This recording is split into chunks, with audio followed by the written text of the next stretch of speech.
Africa is not for sissies. That's a term we use in Joburg when we're going through a hard time in business and to encourage ourselves. When the going gets tough, you don't give up and throw a self-pity party. You make a plan, you work, you innovate, and you craft your way out of a difficult situation. A first big issue to consider in African markets is, can you repatriate your money? If not, your business model may simply not work. If you simply want to invest without repatriating, then that might be less of an issue. But if you're investing and bringing in capital into African markets, you're going to find the government is on your side. They're your best friend. If you're extracting capital, you're likely to encounter friction. So that's the first one. The second important consideration is, how do you scale and get critical mass in countries and markets that are really quite fragmented? This question is absolutely key.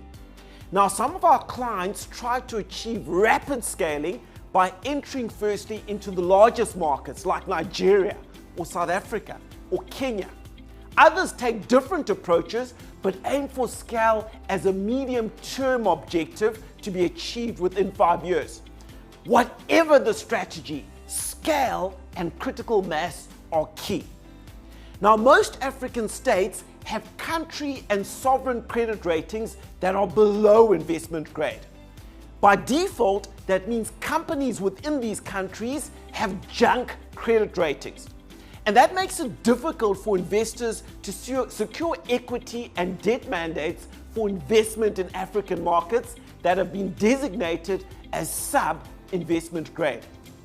Even if the local rating of a company is AAA, international investors frequently don't have appetite.